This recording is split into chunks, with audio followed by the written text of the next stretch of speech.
We have a couple of presentations this evening. The first, go ahead. Well, it looks to me like one of our presentations is not here yet, so we're trying to track them down. But we do, at Seton Hospital, I do not. Oh, I'm Here wrong. they are. Here they are. Here Here they they are. are. Okay. Good. We have two presentations this evening. The first one is a presentation from Seton Hospital representatives on Seton Hospital operations and regional services. Mr. Ferrelli. Good evening, Mr. Mayor and council members. I apologize for being late. We just spent the last 15 minutes trying to break into City Hall. So I don't know if there's any video cameras there, but if there are, it was me. So I apologize. Is my presentation available? I think he's good. He's got it right. Okay.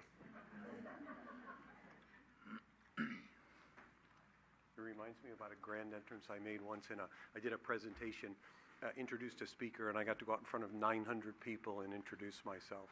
And I was so nervous, but right before I walked out, the woman who was introducing me said, "Smile." So I just walked out and smiled, and everything worked fine. I'd like to take just a few minutes, if I may, to give you an update on Seton Medical Center. I think most of you know approximately a little over a year ago, Seton, the Daughters of Charity, who had operated Seton for over 100 years, transferred the assets of Seton Coastside, and other facilities to a newly formed not-for-profit company called Verity Health System. Verity was, like I said, a not-for-profit hospital. And thank you, I just realized. And simultaneous with the transfer of the assets, they signed a management contract with a company called Integrity Health System. And Integrity is a company that's owned by a private equity fund out of New York called Blue Mountain Capital Corporation. As part of the sale, the Attorney General weighed in on some of the requirements for Integrity and Verity to operate the hospital going forward. Included in that was that certain services like the emergency room, the subacute unit, the outreach we had done in some of our outpatient areas, those programs had to be continued for anywhere from 5 to 10 years. In addition, the hospital was required to fund capital expenditures to the tune of $180 million over 5 years. The company was also required to hold the pension plans whole, and also to provide certain levels of charity care and community benefit. And over the last 12 months, that's exactly what we've done. Part of my responsibility as the CEO was to go out and recruit a new executive team. And that included hiring a chief operating officer, a chief financial officer, chief medical officer, and a number of other positions. In addition, we hired about 70% of our managers and directors were new to the facility in those first 6 months. We spent a lot of time working on physician recruitment as well, and that came in two forms.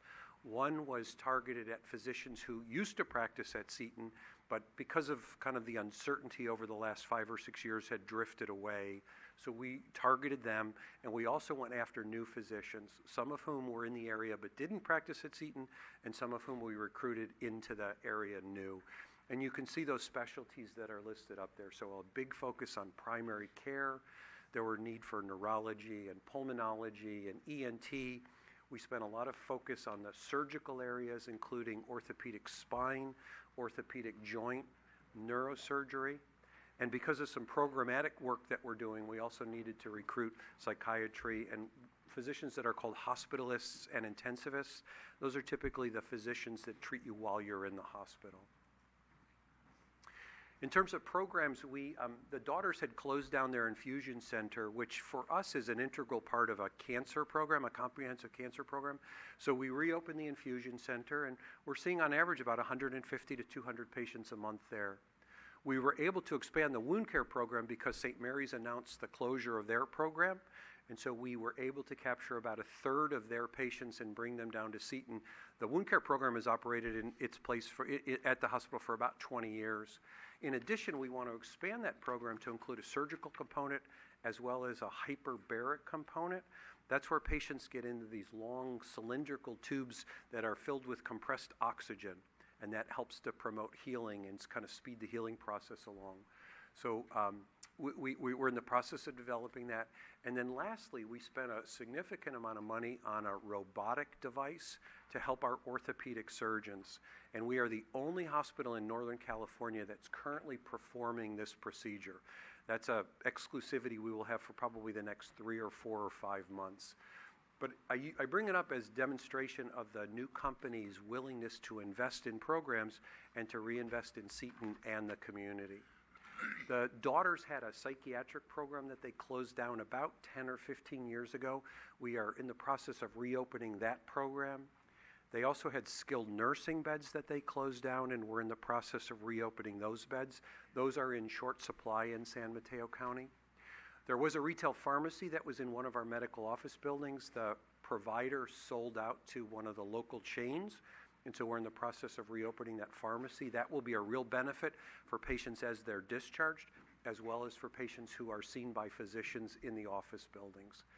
And then lastly, and this is something I'm quite excited about, is the opportunity to build a freestanding rehabilitation hospital. So these would be for patients who are post-stroke or post-brain injury, or in some cases have bilateral joint replacements. But there is no rehab facility or there are no rehab beds in San Mateo County, so this would be another differentiator for the people living in San Mateo County. Part of the restructuring of the corporation required the reconstitution of the governing board. I think most people know that the mayor sits on the hospital's governing board.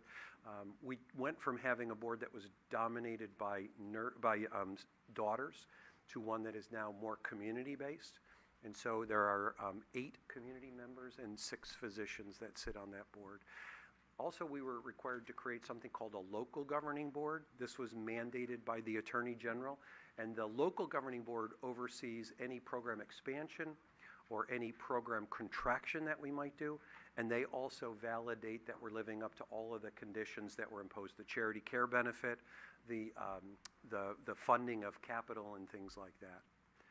And then lastly, we've done a lot of investment in the physical facility. I don't know if anybody's noticed the new lights up on top of the building. We had lights that were 50 years old, the old fluorescent lights. And you know, as a building gets older, those lights tend to burn out more frequently. So we invested a little bit of money in that really sharp, bright LED lighting. And now you can see it from much further away. And you know, I love the fact that the hospital was not only a tall building, but it's built on a hill. That's a real differentiator. It really makes the hospital stand out. We are working on an academic affiliation with UCSF. You know, the truth is, even though we're part of a chain, we're part of a chain, but we really are a standalone hospital. Our closest sister hospital is down in San Jose. And we know that the days of standalone hospitals are really drawing to a close. So we think an affiliation with UCSF in some of those areas like electrophysiology services so that patients don't have to go to San Francisco for that care. We have surgeons, cardiac surgeons from UCSF coming onto the hospital staff.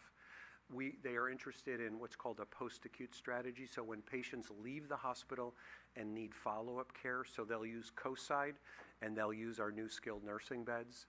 And then lastly, you may have heard that UCSF started its own kind of insurance product called Canopy, and they've invited us to become a partner in Canopy. We are also partnering with the health plan of San Mateo.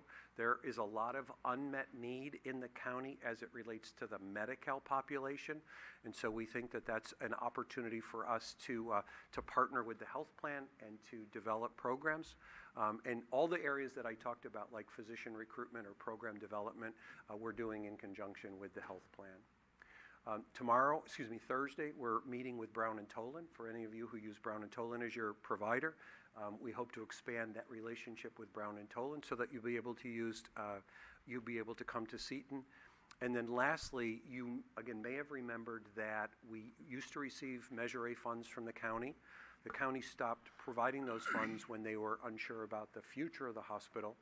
And now that they are more comfortable with our stability and the fact that they expect us to be in that county for a long time, they have reinitiated those funds. And we're going to use those funds to do the seismic work that's necessary to keep the hospital open beyond 2030. Just a little picture, if I may, of what Seton of the future would look like. The opportunity to have more ambulatory care, that's really where healthcare is going. The possibility for long-term acute care, which again is another type of hospital service that is not available in San Mateo County. I already talked about the rehab hospital. And then lastly, the possibility to do senior housing, and that probably should say 200, it shouldn't say 20, and they're not really beds, but we are in discussions with the county about the possibility of maybe developing some senior housing on campus. We have roughly 25 acres, and so it really does present an opportunity to do more things. And then, of course, the tower that exists will remain as part of the seismic retrofit. So all in all, I'm extremely excited about the hospital's future. I invite you to come by. I'm happy to answer any questions you have, and I just want to say sorry for being late, and thanks for having me. All right, any questions for John? No?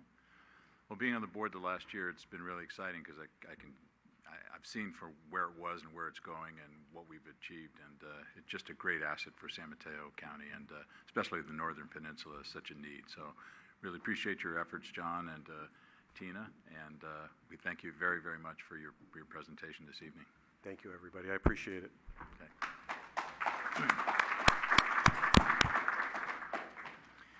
Our second presentation will be regarding on the city's winter storm preparation and response services. Jim? Honorable Mayor, members of council, happy to be here tonight, and I'm happy to share with you some of the things that have been occurring regarding the storms in our preparation. As you know, this year the city of San Bruno has been impacted by several storms that not only brought much needed rain to our area, but they also brought various challenges regarding flooding and downed trees and other negative impacts to our residents. During the presentation this evening, I'll share with you how we, the public and community services staff in particular, provide to our residents the necessary services before, during, and even after a storm event occurs. I'll explain a little bit about the process, the activities, and what it really takes behind the scenes to prepare and manage operations, but also to respond to issues during the storms, whether it be during the day or during the nighttime hours. And then finally, I'll share with you some examples of our recent wet weather events.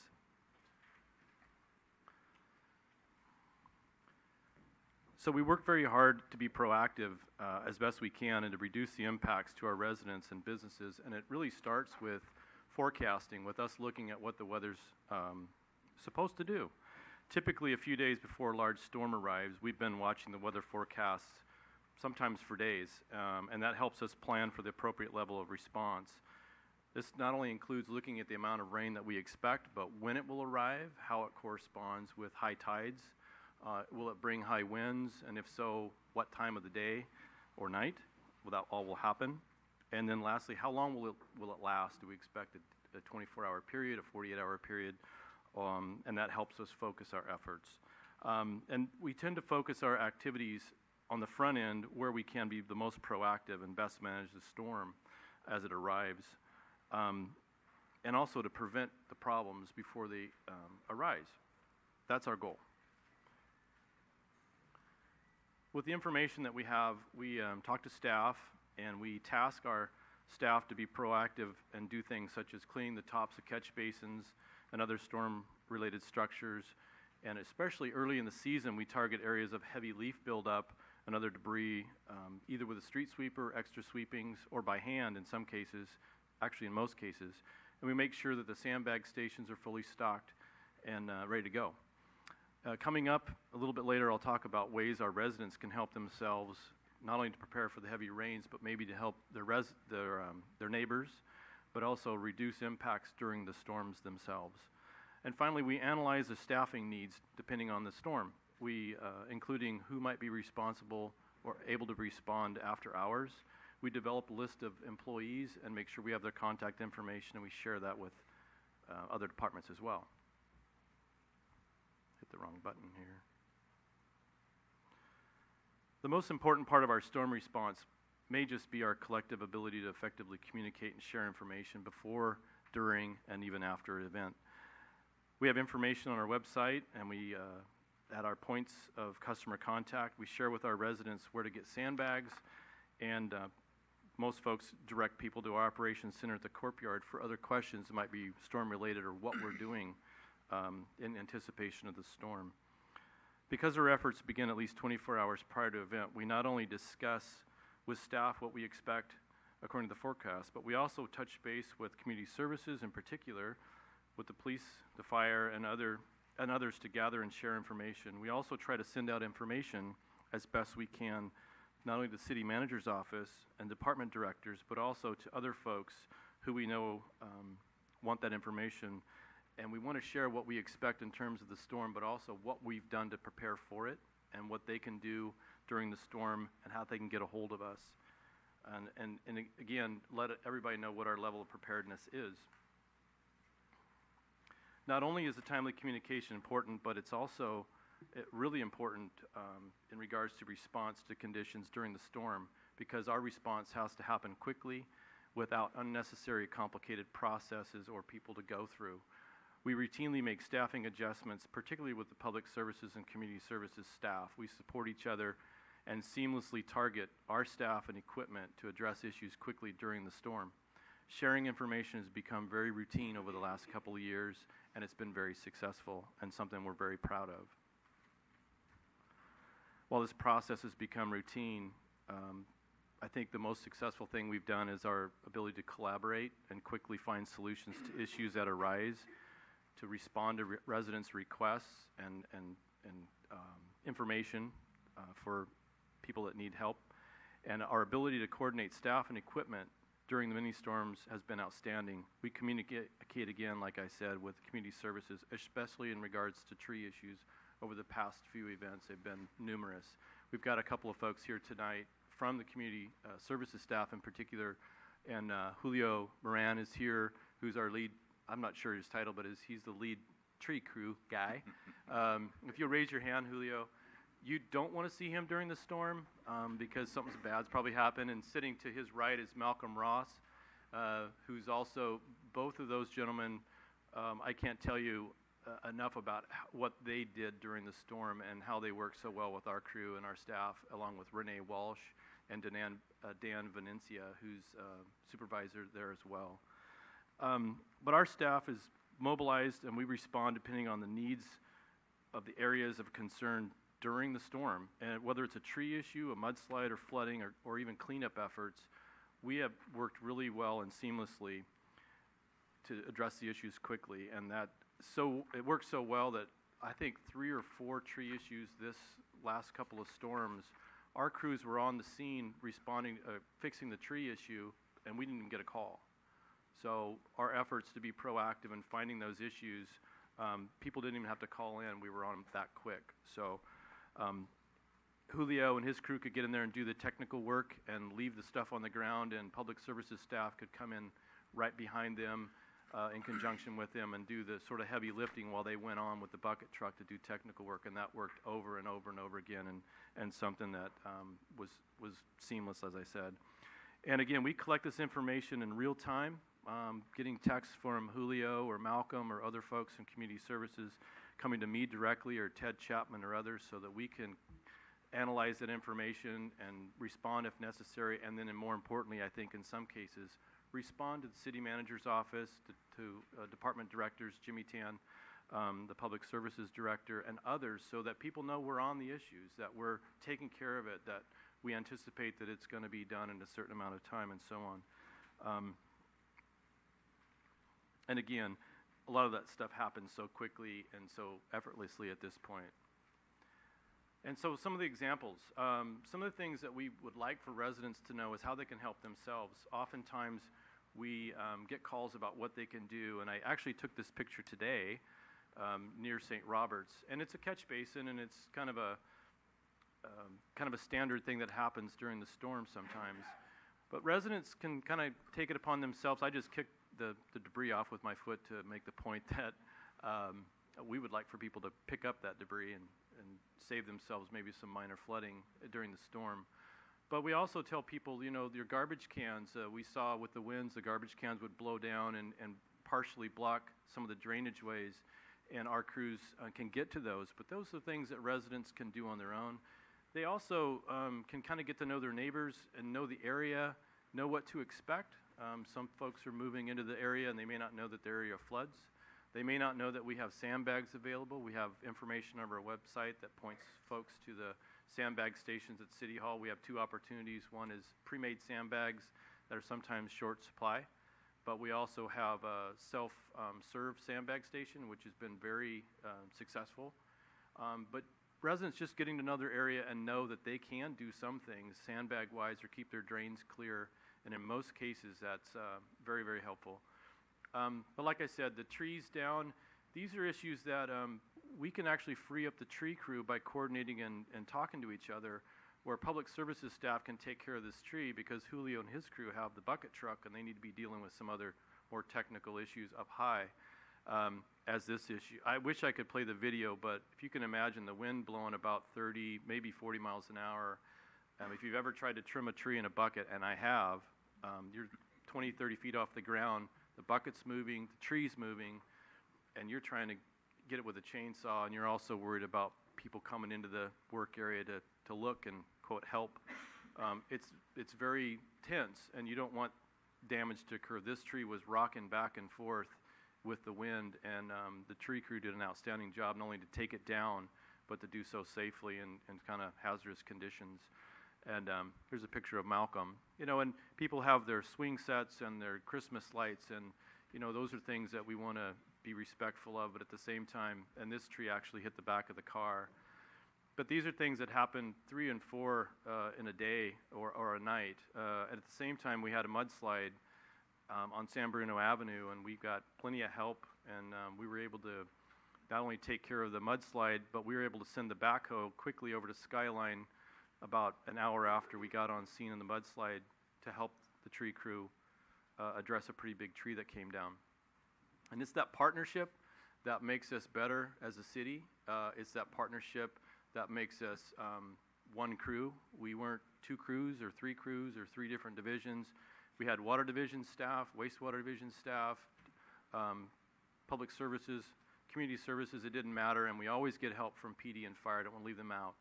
But these past couple events have brought us all together and shown kind of the collective great things that we do. And I think every day, and a lot of times people don't realize that. This is public services helping out by lifting the tree a little bit so it's safer to take it down on San Bruno Avenue. You'll still see the stump.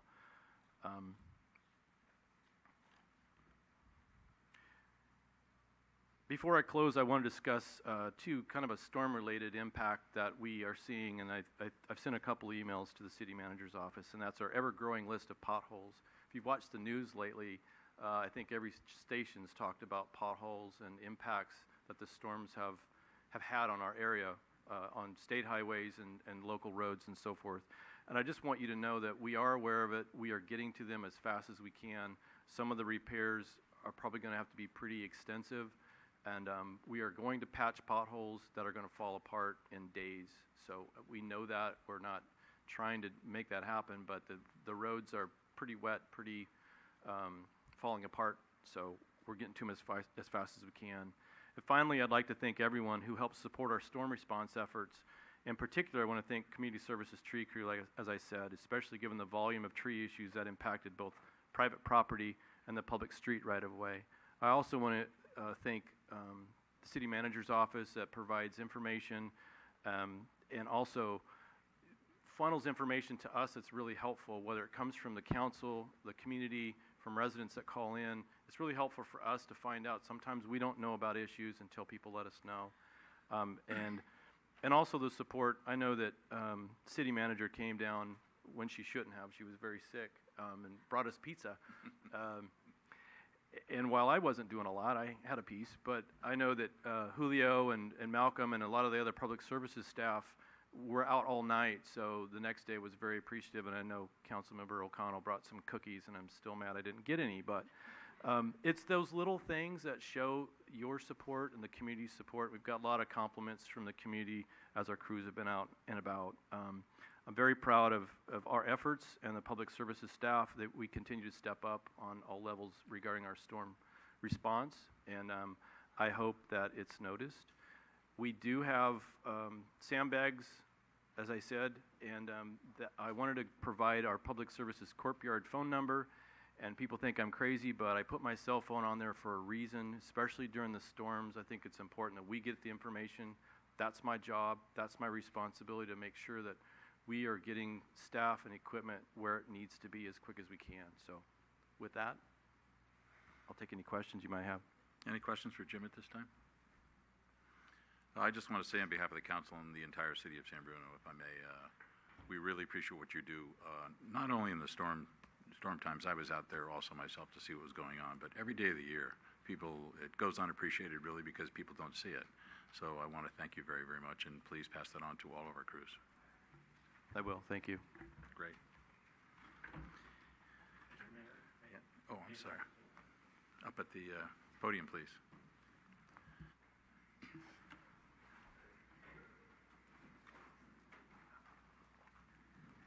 David Nigel, 520 Skyline. Jim showed a photo of the big tree. It was a huge pine tree. It fell down on the Tuesday night of that huge storm. In 5 minutes, the police and the fire department were there with chainsaws, followed by the street crew, followed by the park crew. They worked all night from midnight until 6. It was important that that tree be removed, and by 6 o'clock, I don't think there was a splinter in the street. The reason it's an important street is because that is the main thoroughfare for John Muir School traffic. Hundreds of cars pass our house every morning, and if that had not been cleaned up, we would have had a real mess. I want to personally thank Jim and all the people you met. We on Skyline, we love you.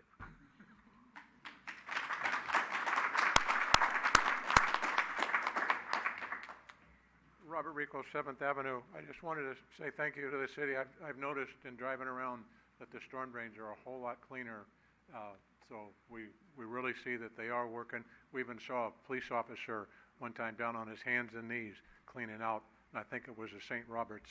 So everybody's doing their job, and it's being recognized.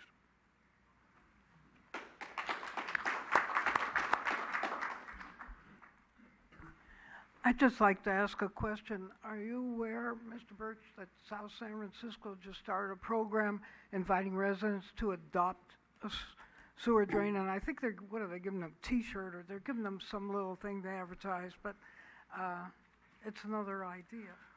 Yeah, the Adopt a Catch Basin program, it's been in other communities, and the city manager just let me know about San Francisco's. My advice was to have an Adopt a Pothole program, but that's a whole different issue.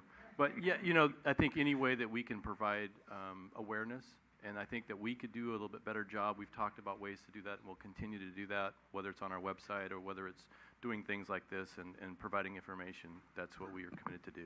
But thank you for the nice comments. Well, thank you, Jim. Much appreciated. And like Jim said, think pizza. You see, okay, great.